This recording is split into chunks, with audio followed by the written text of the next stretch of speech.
We have a moment of silence to just reflect on gratitude and remember the addict is still suffering in or outside of this hall, and those addicts all over the world that don't even have NA yet and are struggling to find us.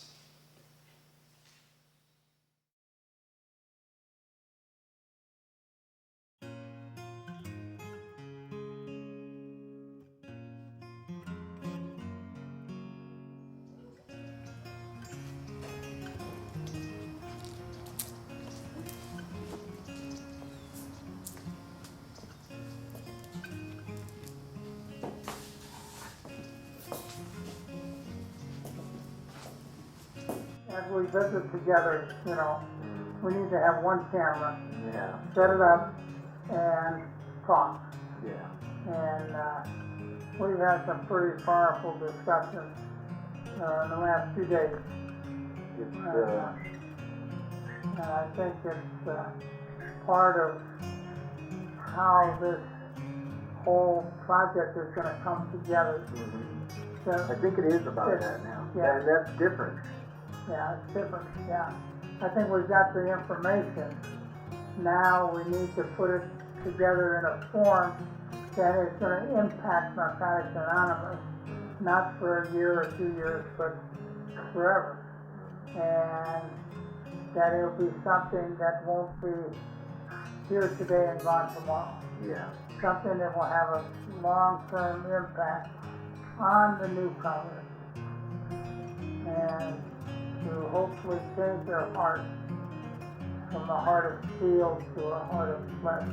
Jimmy actually started here, and back in the back there, they used to get together, guys that had drug problems along with their alcohol problems would sometimes meet in the back room, and sometimes they would meet out here in this little patio in the back, and there was tables there, and they would talk and share their experience, strength, and hope about other things other than alcohol. Okay, my name's Phil, Uh-huh, and I'm an addict. uh-huh, And I live on Vashon Island, uh-huh, up in the state of Washington. uh-huh. And I came into my first NA meeting. And how old were you then? I was about 14, Wow. and it was at the Radford Clubhouse in North Hollywood, California. The AA Clubhouse. The AA Clubhouse. And they told me to go into the back room. And I went into the kitchen. And I later remembered that was a patio with a table. Right. I think you reminded me of that last night. But it's kind of hard to remember back in those days. But I do remember a lady named Sylvia that was there, and I don't remember the other people's names. Hey Jim, so tell us a little bit about, well, as much as you know about the history of this little corner here at the North Hollywood AA Club and these tables here, these blue tables. Yeah, when I came in 1992, I would go to meetings here, and there were a bunch of people hanging out, playing cards out here, and we were always told that was the old timers. They had a lot of time, and they didn't want to go to every meeting, and they sat out here, and they had their little social club out here, and they played cards. And that's and I saved these ones when Radford moved, the North Hollywood group moved. They took the benches with them, but eventually I got the benches back. They called me and they said they were going to throw the benches out. Did I want them? So I drove up to where they had moved, and they were in an alleyway, and I got the benches back. And I saved the table, and I think there was another set of benches and tables that were lost. But I saved these, and these are the original blue color that Radford was painted. For years, Radford was painted a bright blue, Big Book blue. Yeah, one time the guys came by and painted the whole clubhouse blue. So this is the same color they used. Yeah. So that's a real piece of history there, the color, for one thing. And actually this is where Jimmy Cannon and some of the old timers came back here, and they sat and they began to do some planning about Narcotics Anonymous, and guys in the like Cy Malis and some of the other fellows that I don't even know now would people that had drug problems along with alcohol problems would get together and said, what are we going to do to help the guys that have drug problems, you know? And so this is a real intricate part of history, because this is from this point, then the Radford Street, Roads and Moore Park meeting developed, and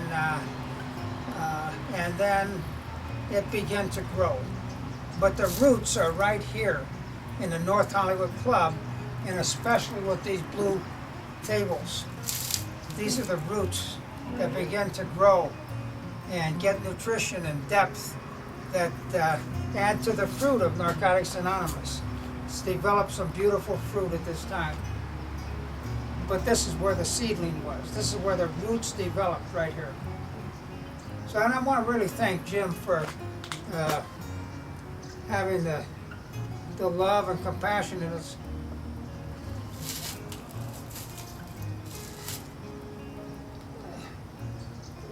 In his heart to allow us to come in here and take a look and remember what went on, and be able to record some history. You don't run into people like Jim every day, you know. They're 1 in 1,000. And I think the good Lord is bringing people to us because He wants a history to be remembered. And we're all a part of it. And we run into people like Jim that now becomes an integral part of the history of Narcotics Anonymous. Let's take a look through at the main meeting hall, and this is where we went into the main meeting hall. Of course, it's a lot different now, but the stage was up there, and there were just 2 or 3 steps up to the stage, and there was chairs out here, and everybody would get up there and participate, and it was people that would volunteer to participate, and mostly the people that volunteered were people with time on the program. It was sort of an unwritten rule that newer people didn't get up. You came and you sat down and you listened to the older people. And then over here there was an office right in the corner that was occupied by Alabama, who was the secretary of the group here, and she seemed like she was always here and always willing to help, and seemed like she knew everybody, and if anybody that needed help in any way, she always had a connection to help the people. From that place, from here, we started going on Friday nights over to Roads and Moore Park to the mother group, and then Bill and Zona had a place over in Burbank, a little apartment where we used to go in an alley to get to their apartment, and so we had those 2 meetings, and the rest of the meetings were right here at the North Hollywood AA Club. And we went to meetings every single night. People would go from miles around, even if they had AA meetings in their area, to come here to the North Hollywood Club, because there was a certain comfort and understanding that was here, that they cared about everybody. They cared about people that had problems other than alcohol. And I think because of Jimmy Cannon, that they realized that he was a guy that had put his life back together, and he had problems with drugs other than alcohol. Marty was one of the guys that was there at Radford Street shortly after I came, and knows a lot of the people there that I knew, and I don't know many people that are left. No, there aren't many. No, not many. The North Hollywood Club was very supportive of NA. And we would go in there and we would talk, and the NA, Jimmy Kennan, the founder of NA, would always tell us, hey, when you go in there, you listen to this guy, and that guy, like Cy Malis and some of the old timers. He would tell us, addicts, who to listen to. You don't have to talk, just sit next to these guys and listen to what they say. I'm trying to think of the guy, I can't think of his name, from San Gabriel there, Midnight Auto Supply, he used to call himself. Oh, yeah. He was always up. Yeah. I used to go travel just to hear him talk Uh-huh. because I was new and I knew he couldn't be up all the time. Right. And he was always up. Wow. I mean, his attitude was unbelievable. Wow. You know, so. So anyway, this is a little history of the old days, that are fading away. But here's part of Marty's solid member, since that time, and it's a pleasure to meet with him and to share some of the old days. This is where the kitchen was, where you'd always see Jimmy Kennan at the bottom of the sink there washing cups and getting the new people like myself to give him a hand. But he was a guy that was a leader. He would start the washing process and then turn it over to the newcomers. Over here, as we progress this way, there was a wall right here between the sanctuary and this room. And this was our meeting room here. We had one large table that came from this end down to about where the fireplace is over here. And right here, where this fireplace is. And so this is right here. We put the chairs around the table, and there was probably enough room for maybe 15 people. Boy, it's hard for me to talk about this because I can just picture myself sitting down, and especially at Christmas time, we had a Christmas party. The very first NA Christmas party was held here. And it wasn't a party, we didn't have gifts. What we had was food. It was a Christmas dinner. And I remember a couple guys were here, a guy named Frank. I think he was Frank was a chiropractor. Another guy by the name of Alton from Santa Monica. Of course, Jimmy was here at that time, and Tilly and I and our kids, and Ron and Kathy, and well, maybe Ron and Kathy, I'm not sure if they were here yet, no. So anyway, well, that was it, and this was our meeting hall, and the memories, and started right here, and NA actually started right here. Nobody stuck in Narcotics Anonymous from 1953 until 62. And in 62, I came, there were some people here that were coming and going, like Pepe and Penny, and I'm not sure. But I was on my way to Synanon in 62 when I came here, and Jim and Pepe went to Synanon in 62 and came out in December of 62 and came back to NA and never left again. And so 62 was, Jack Whaley was here, Phil Phillips, Slick Phil, Paul Stewart, who never quite made it, and but we lost contact with Phil Phillips. Bob McLaughlin was here, and as far as we know, he's still doing all right, but we've lost contact with him.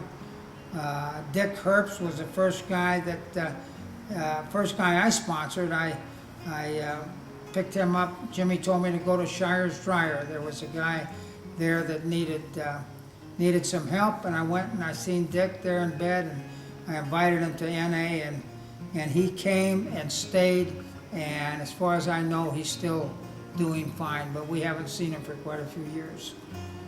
It was a happy year, and in a way it wasn't a happy year because we've seen some real hardships. We had another fella that came on a Friday night meeting right here, and he came for about a month, and he had such hatred in his heart. He worked for a veterinarian, and he says, I can't stand this guy. He mistreats the animals, and he says, I just felt like killing this guy.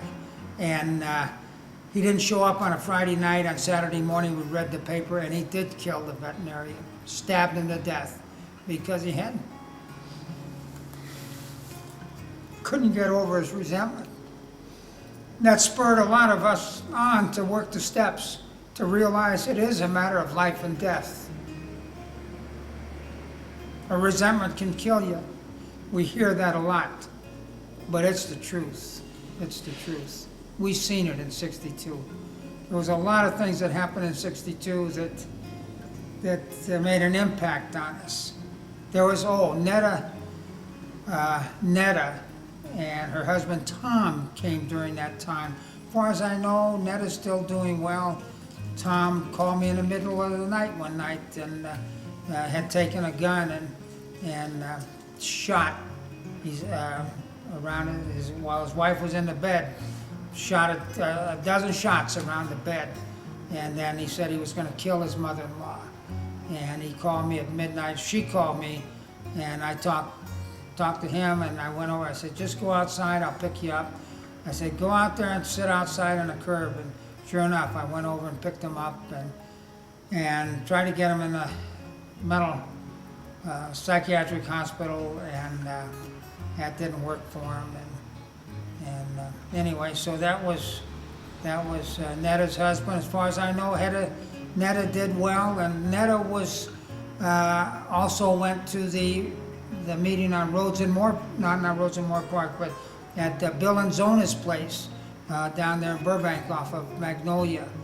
This was like a big meeting hall here where we had 15 people. It was meant a lot to us to have a large group, but then there was a small group, maybe 6 to 10 people at Bill and Zona's place. And then, like I say, it was sad.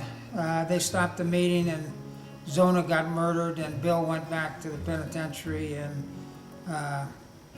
said that he couldn't stay clean, and as much as he wanted to, and we never heard from him again.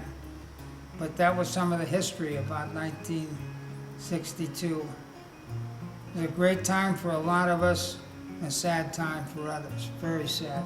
For the families of people that died, And then Scott Cronlin was here. Scott had been supposedly clean from 54 to 59, and then he started using again. And and Russ Counts was here. Russ was in and out, but then by the end of 62 or maybe 63, he got clean and stayed clean. And and Roger Cronlin,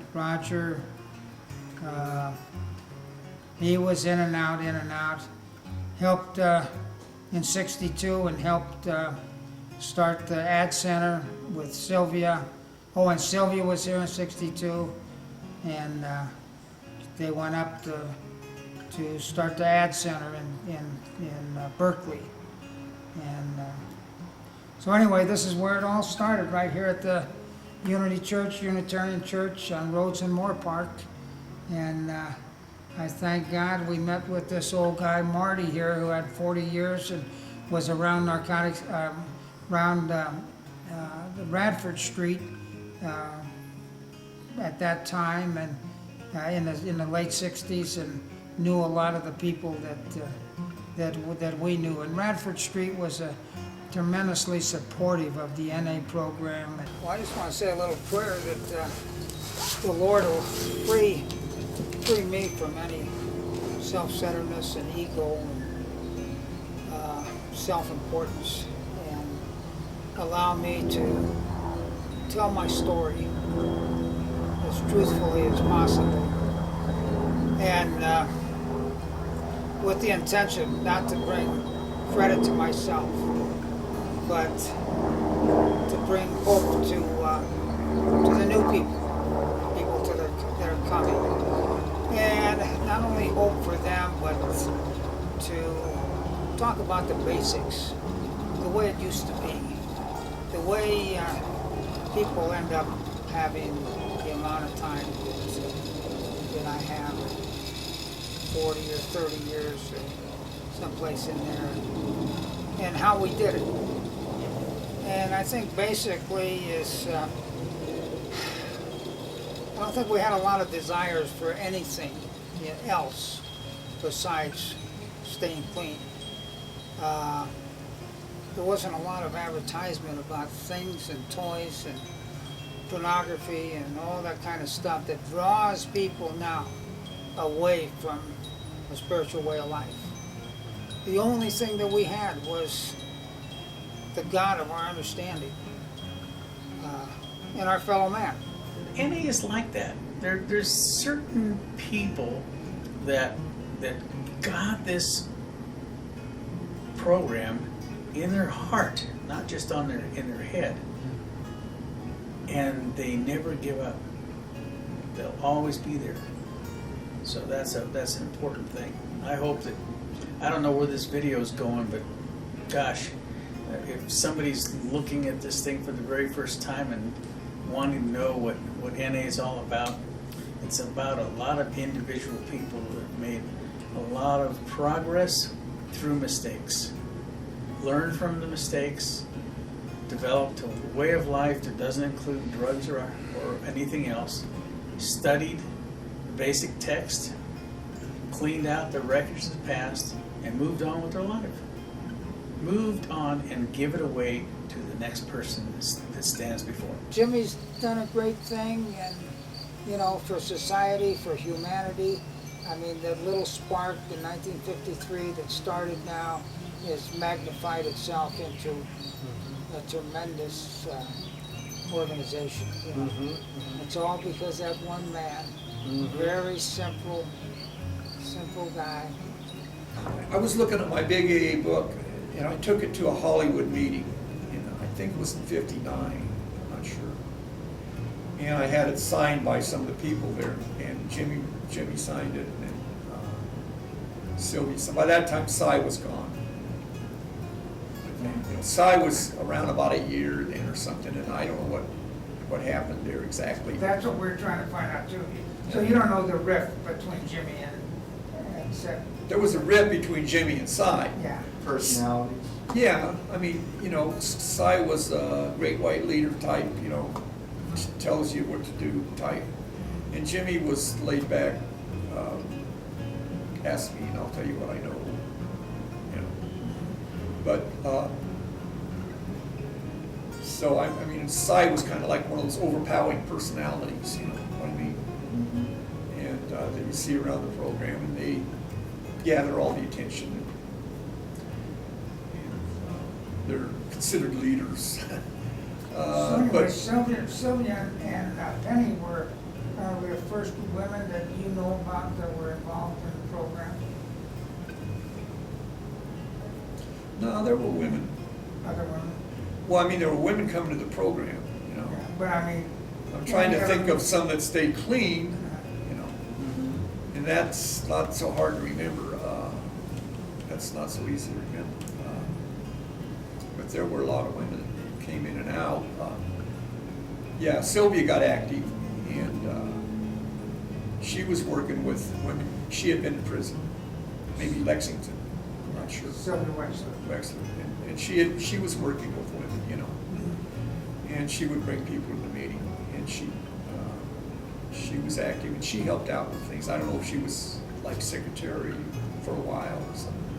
And that was after the dryer, after the Shire's dryer thing folded. We got a meeting there on Moore Park, the one on Moore Park at the Unitarian Church that was going for quite a few years. Right. And that's the period when Sylvia was there and brought different people into the program. So that the meeting at Rhodes and Moore Park, in Studio City, that was activated around 1960.